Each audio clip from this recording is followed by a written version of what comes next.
एक बार भगवान बुद्ध जेतवन विहार में रह रहे थे। भिक्षु चक्षुपाल भगवान से मिलने के लिए आए थे।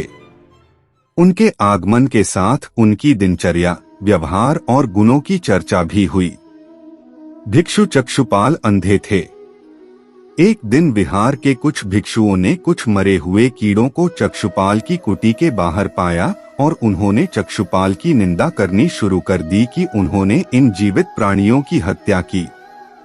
भगवान बुद्ध ने निंदा कर रहे उन भिक्षुओं को बुलाया और पूछा कि क्या तुमने भिक्षु को कीड़े मारते हुए देखा है? उन्होंने उत्तर दिया, नहीं। इस पर भगवान बुद्ध ने उन साधकों से कहा कि जैसे तुमने उन्हें कीड़ों को मारते हुए नहीं देखा, वैसे ही चक्षुपाल ने भी उन्हें मरते हुए नहीं देखा और उन्होंने कीड़ों को जानबूझकर नहीं मारा है, इसलिए उनकी भर्त्सना करना उचित नहीं है। भिक्षुओं ने इसके बाद पूछा कि चक्षुपाल अंधे क्यों हैं? उन्होंने इस जन्म में अथवा पिछले जन्म में क्या पाप किए? भगवान बुद्ध ने चक्षुपाल के बारे में कहा कि वे पूर्व जन्म में एक चिकित्सक थे। एक अंधी स्त्री ने उनसे वादा किया था कि यदि वे उसकी आंखें ठीक कर देंगे तो वह और उसका परिवार उनके दास बन जाएंगे। स्त्री की आंखें ठीक हो गईं, पर उसने दासी बनने के भय से यह मानने से इनकार कर दिया। चिकित्सक को तो पता था कि उस स्त्री की आंखें ठीक हो गई हैं। वह झूठ बोल रही है। उसे सबक सिखाने के लिए या बदला लेने के लिए चक्षुपाल ने दूसरी दवा दी। उस दवा से महिला फिर अंधी हो गई। वह कितना ही रोई पीटी, लेकिन चक्षुपाल जरा भी नहीं पसीजा।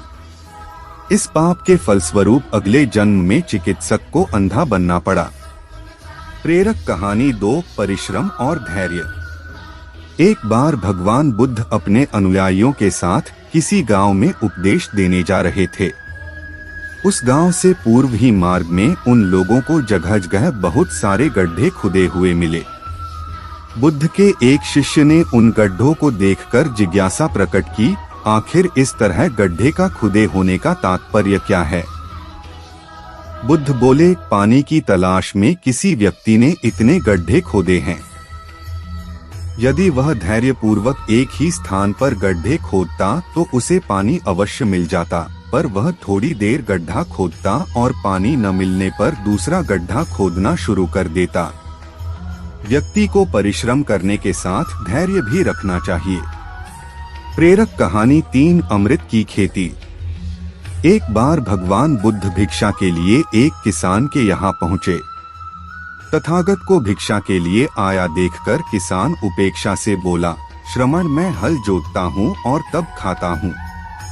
तुम्हें भी हल जोतना और बीज बोना चाहिए और तब खाना खाना चाहिए। बुद्ध ने कहा, महाराज, मैं भी खेती ही करता हूँ। इस पर किसान को जिज्ञासा हुई और वह बोला, मैं न तो तुम्हारे पास हल देखता हूँ, न बैल और न ही खेती का स्थल। तब आप कैसे कहते हैं कि आप भी खेती ही करते हो? आप कृपया अपनी खेती के संबंध में समझाइए। बुद्ध ने कहा, महाराज, मेरे पास श्रद्धा का बीज, तपस्या रूपी वर्षा और प्रजा रूपी जोत और हल है।